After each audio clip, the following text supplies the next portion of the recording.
In this lecture, we are going to cover the topic of semiconductor detectors. So firstly, I will give you an introduction of bands in a solid.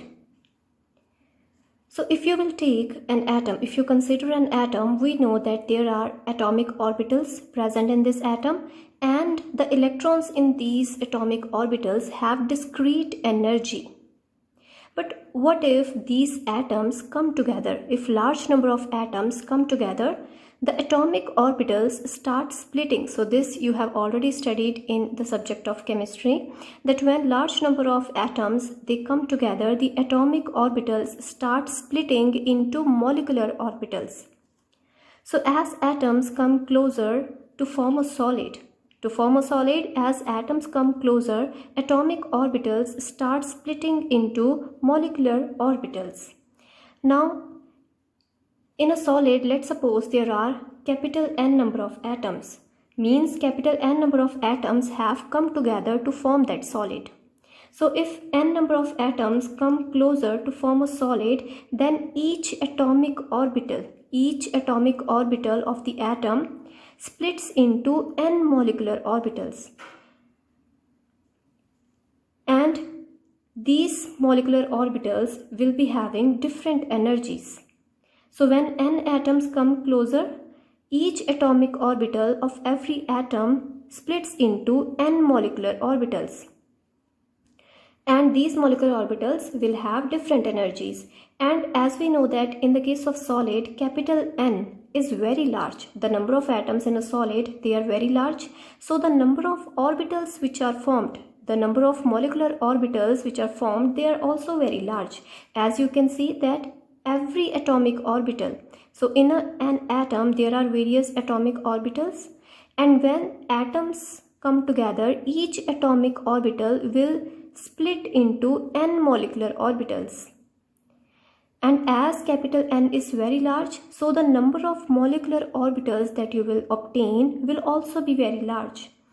And as we have said that these molecular orbitals have different energies, but if you have N number of atoms, then you will have large number of molecular orbitals, and these molecular orbitals will be very closely spaced in energy. So there will be very little difference in their energies. The energy of adjacent levels is so close that it forms a continuum, and that continuum is called as energy band. So when N number of atoms they come closer, each atomic orbital splits into N molecular orbitals, and these molecular orbitals will have different energies. But as capital N is very large, so the difference in these in the energy of these molecular orbitals is also very less. So the adjacent levels will form a continuum, and that is called as energy band. And these energy bands are separated by gaps which are termed as band gaps.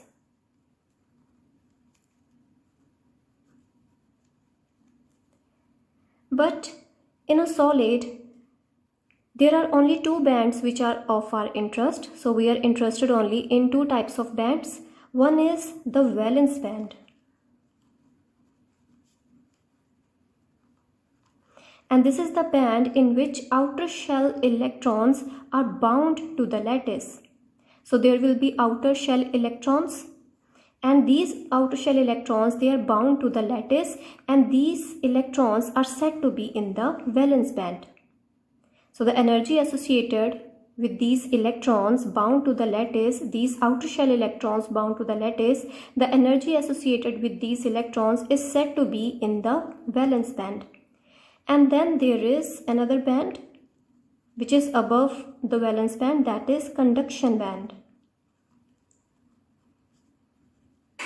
So in the valence band, the electrons are bound to the lattice. They are not free to move. But above this valence band, there is conduction band, and electrons, if they are present in the conduction band, they are free to migrate throughout the crystal. So they are free to migrate, they are free to move. So conduction band is the one in which electrons can freely move and conduct electricity.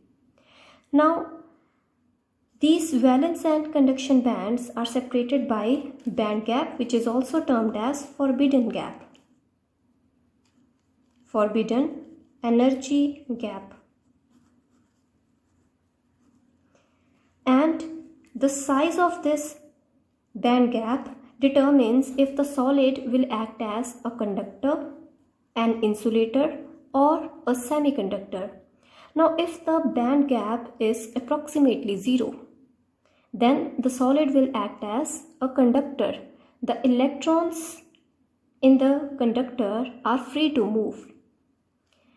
And if the band gap is above 5 electron volt, then that solid is said to be an insulator.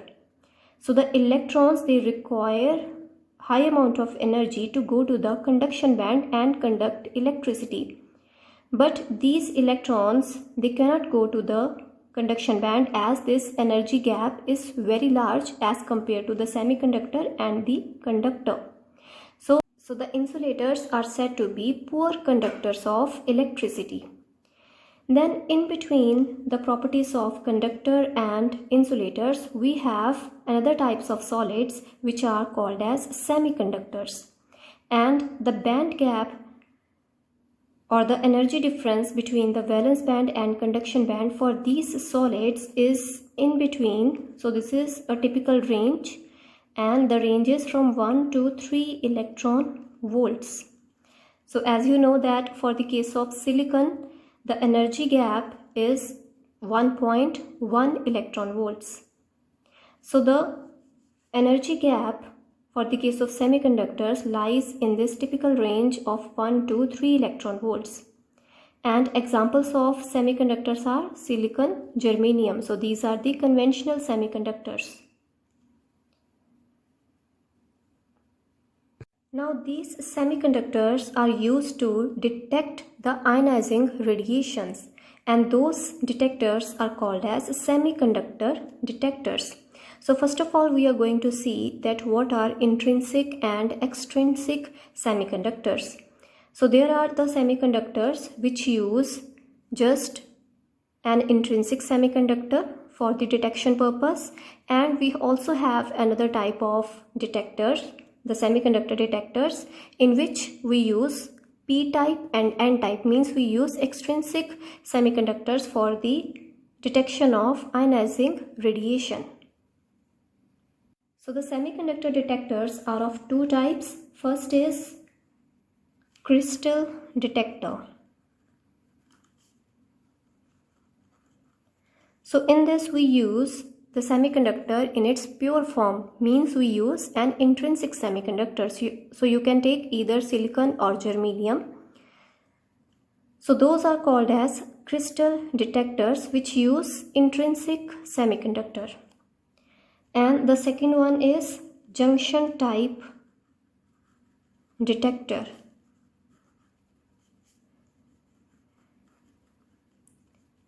In this second type of semiconductor detector, we use a PN junction diode. So that we will discuss further. So first of all, we are going to discuss about the crystal detector in which we use intrinsic semiconductor. So crystal detectors are the ones in which we use thin wafer of an intrinsic semiconductor, and example is either silicon or germanium. So here in this diagram also I have shown that we take a thin wafer of an intrinsic semiconductor whose opposite faces are covered with very thin layer of gold metal. So these faces of the intrinsic semiconductor are coated with a very thin layer of gold metal, and these metal layers are connected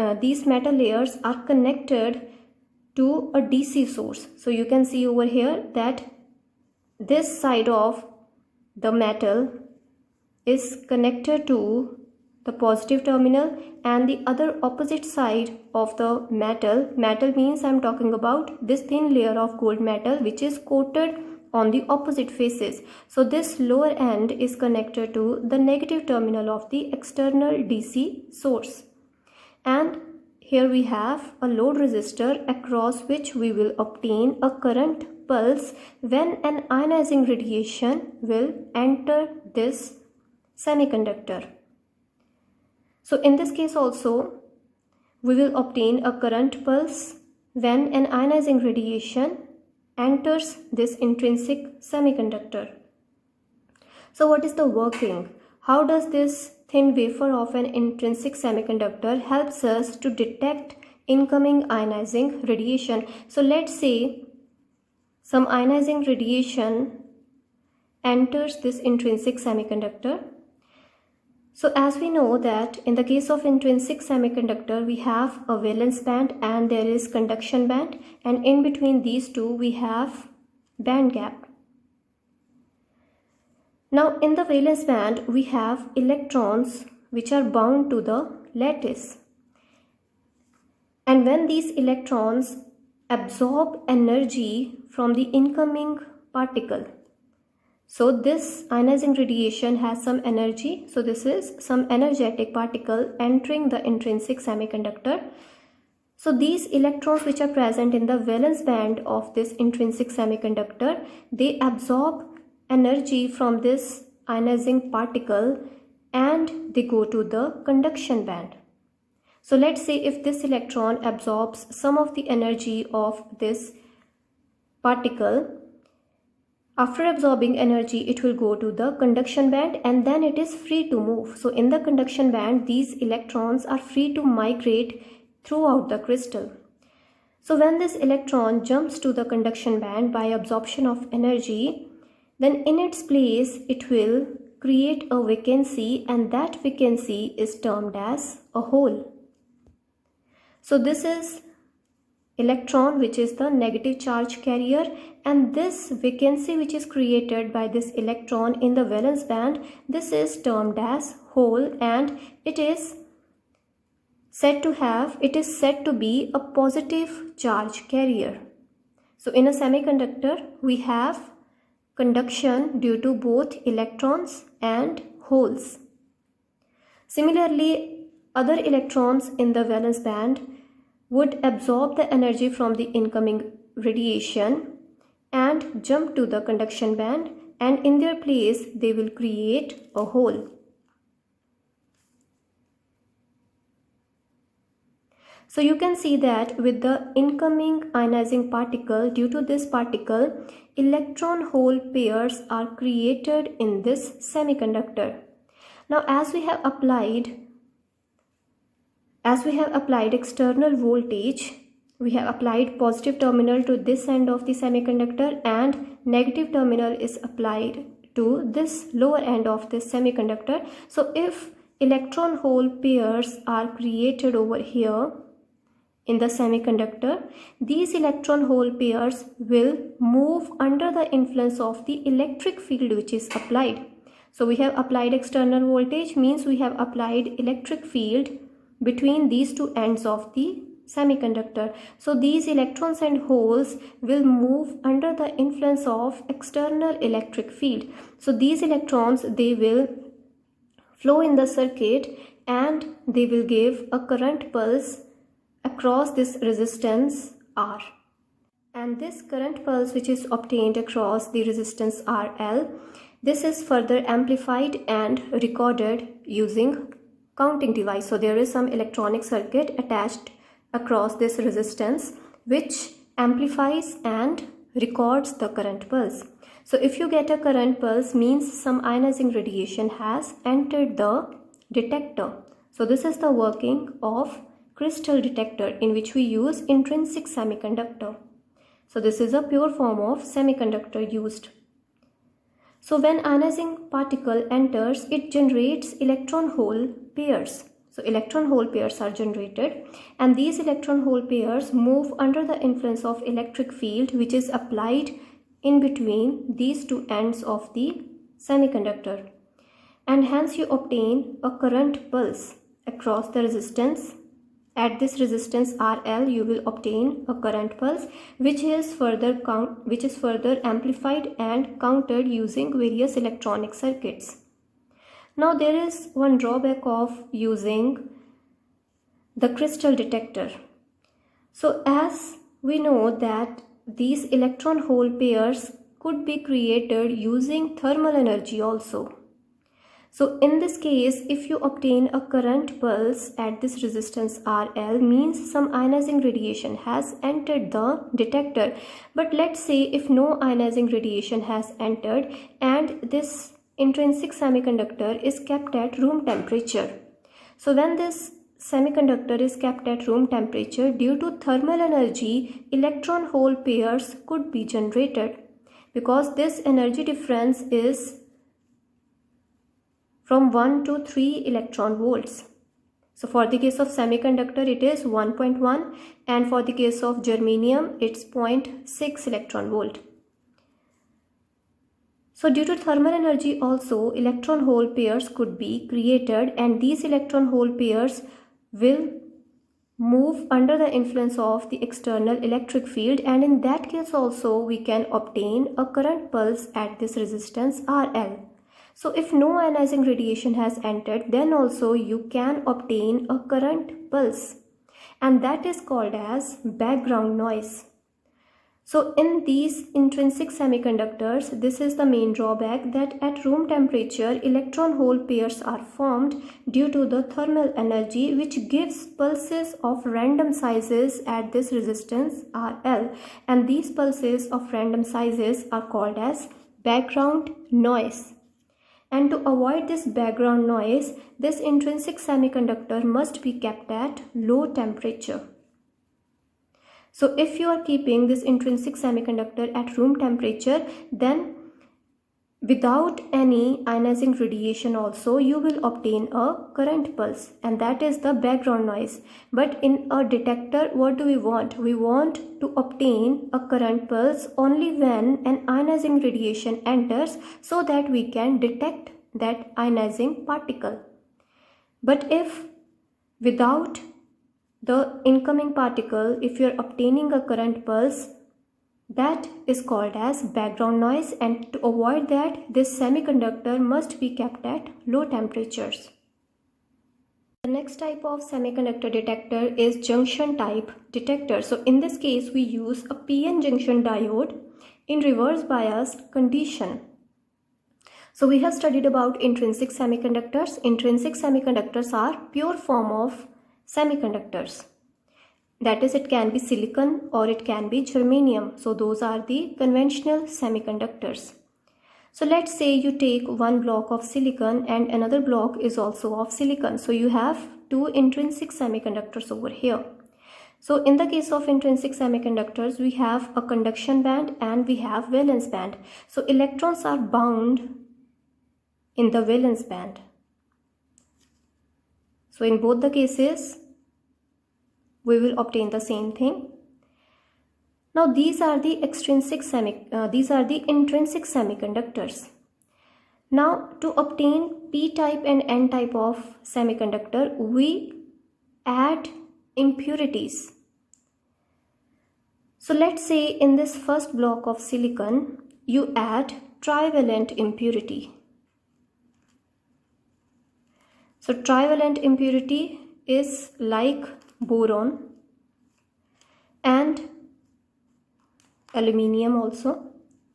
So there are trivalent impurities which could be added to this intrinsic semiconductor.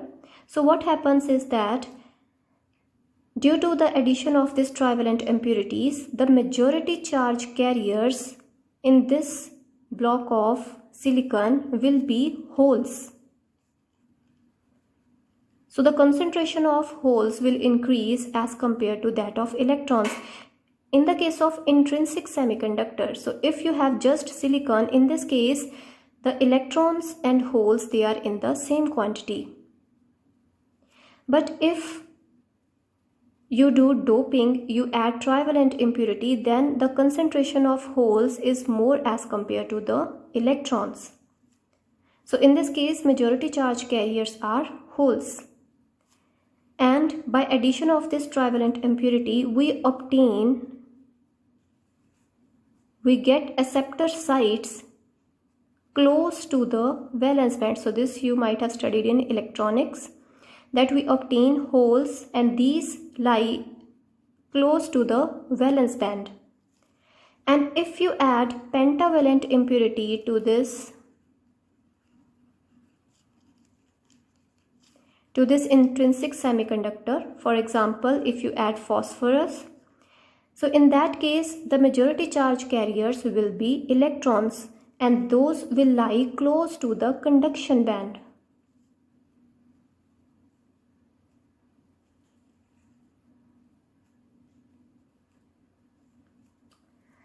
So over here, this will become p-type of semiconductor and this will become n-type of semiconductor after the addition of impurity.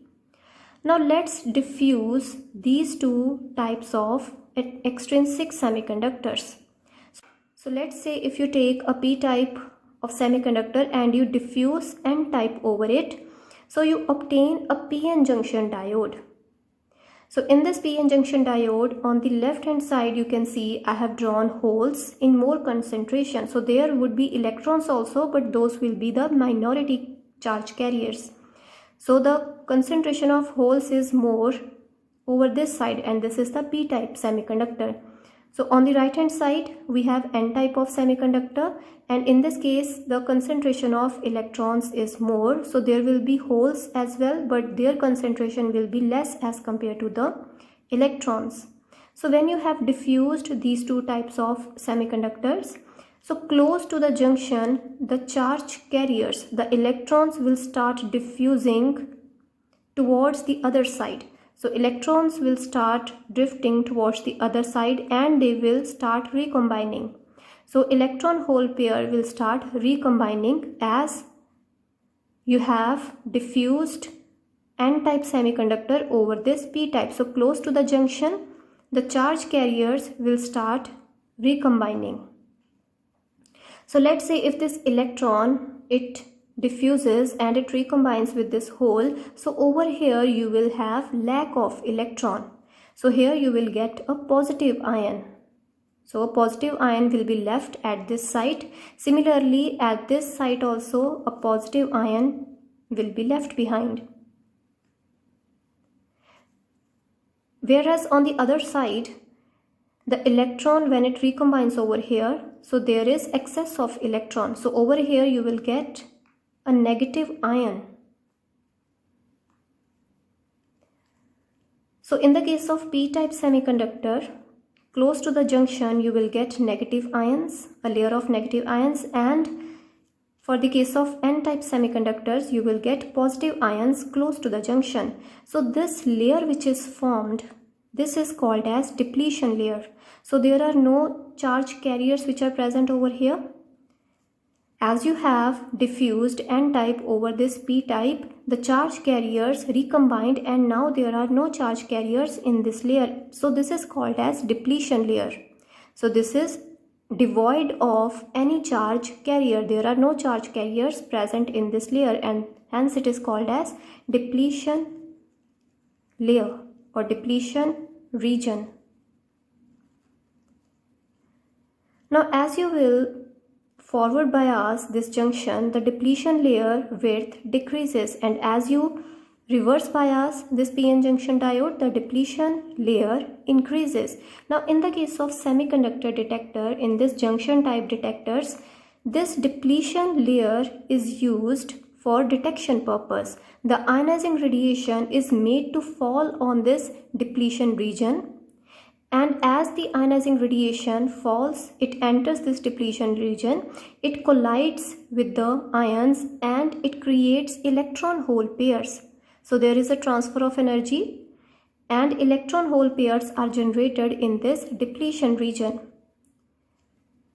So these electron hole pairs will move under the influence of electric field which is applied to this p-n junction diode. Now in the case of junction type detector, we reverse bias the p-n junction diode. So if you forward bias this p-n junction diode, as we know that when p-n junction diode is forward biased, then you get a large amount of current. And in the case of reverse bias, you get negligible current. So when this PN junction diode is forward biased, in that case you will get large amount of current, and when it is reverse biased, negligible current is obtained in the external circuit. In a detector, we want a current pulse only when ionizing radiation enters. So if there is no ionizing radiation, we do not want any current pulse. So if you will forward bias this PN junction diode, then you will get a current pulse even without any ionizing radiation. So that we do not want. So we want a current pulse to be obtained at the external resistance when an ionizing radiation enters this depletion region. Therefore, we reverse bias this PN junction diode, because without any incoming radiation, without the entrance of any incoming radiation, the current in the circuit will be negligible if it is reverse biased. So that is the reason why we use PN junction diode in reverse bias condition. There is second reason also, that when you reverse bias the PN junction diode, the size of the depletion region increases. As we know that ionizing radiation is made to enter this depletion region, and in this depletion region electron hole pairs are formed by the ionizing particle. So we will need a larger size of this depletion region, and that can be obtained if the PN junction diode is reverse biased. So these are the two reasons why we reverse bias a PN junction diode. So over here I have shown the same PN junction diode. Now this blue color is N-type semiconductor. So this represents N-type semiconductor. So we have diffused N-type over the P-type, and this yellow layer which I have shown over here, this is the depletion region formed. And electron hole pairs will be formed in this region by the incoming particle. And this block on the lower side, this is the P-type semiconductor. And you can see that the N-type is connected to the negative, it will be positive, it should be connected to positive terminal. So it should be connected to positive terminal, and P-type must be connected to negative terminal. So it must be reverse biased. So when the incoming particle enters the depletion region, so in this region it will create electron hole pairs by transferring its energy. So electron hole pairs, various electron hole pairs will be created in this depletion region, and as we have applied negative terminal to the P-type and positive has been connected to the N-type semiconductor, so these electron hole pairs, they will move under the influence of this electric field, and hence you will obtain a current pulse at this resistance RL, and this current pulse is then fed into the electronic circuit where it is amplified and recorded. So if you get a current pulse, means electron hole pairs have been formed in the depletion region, which in turn means that some ionizing radiation has entered this depletion region. So as the ionizing radiation enters the depletion region, electron hole pairs are generated, which move under the influence of the external electric field, and hence you obtain a current pulse at the resistance RL. Now what are the advantages of semiconductor detector, of this type of junction type detector over gas filled detectors? So in the case of semiconductor detector, the energy required to create one electron hole pair by this incoming radiation is about 3 electron volts. So the energy required to form one electron hole pair in this depletion region is about 3 electron volts. Whereas if you talk about gas filled detectors, so in the case of gas filled detectors, we have seen that there is some gas which is filled inside a cylinder, and when ionizing radiation enters that cylinder, then we get electron ion pairs. So in that case, electron ion pairs are formed. So one positive ion will be created and electron will be created. So in the case of gas field detectors, we get electron ion pair. In the case of semiconductor detectors, we get electron hole pairs.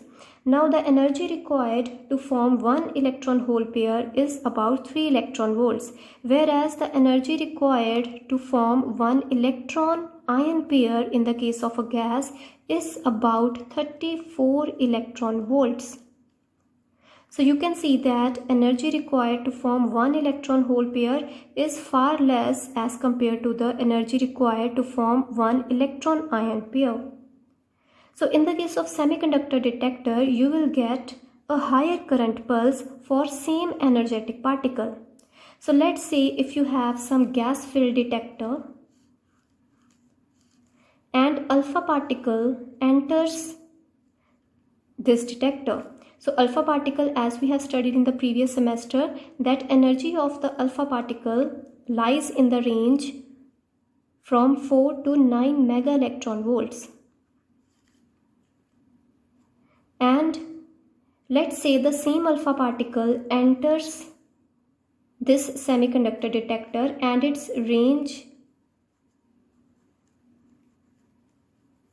of energy will be the same. So let's say the same alpha particle is entering this gas field detector and the same alpha particle is entering in this junction type detector. So as we know that to form one electron hole pair, 3 electron volt energy is required.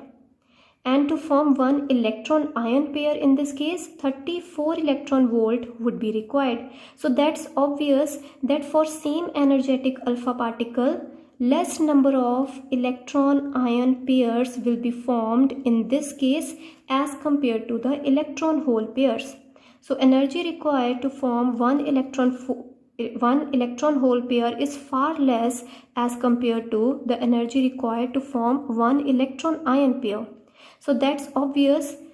If you have two alpha particles of same energy, one which is entering this gas field detector and another one is entering this semiconductor detector, so electron hole pairs formed in this case will be far greater than the electron ion pairs created in this gas field detector. And as we know, the current pulse is proportional to the electrons which are flowing in the circuit. So in the case of gas field detectors, we will obtain a current pulse of height which is far less as compared to the current pulse height obtained in the case of semiconductor detector, and the reason is that electron hole pairs formed in the case of semiconductor detector are far greater than the electron ion pairs formed in the gas field detector for the same energetic particle entering the two types of detectors. Therefore, the current pulse height in the case of semiconductor detector will be far more as compared to the gas field detector. So due to this higher current pulse in these semiconductor detectors, they have advantage over the gas field detectors. So first is that these semiconductor detectors can be used for the detection of very low energetic particle. So if you have very low energetic particle, this particle will create more number of electron hole pairs in the semiconductor detector as compared to the electron ion pairs in this gas field detector. So current pulse in this case will be short as compared to the current pulse in this case. So the semiconductor detector can be used for the detection of very low energetic particle, and the reason is electron hole pairs formed are more in number as compared to the gas field detector. The second advantage is that the semiconductor detector has better energy resolution. Now what do we mean by this? That this detector is able to differentiate between two particles with very little difference in their energies. So that is what we mean by better energy resolution. So as you can see that energy required to form one electron hole pair is about 10 times less.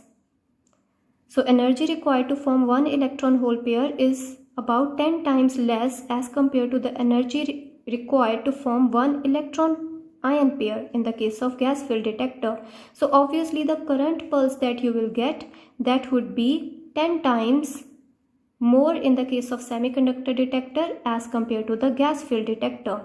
So if the height of the pulse is more, means it would be able to differentiate between two particles with very little amount of energy difference. So if more energetic particle enters, then the current pulse height will be more, and if less energetic particle enters, then the pulse height will be less.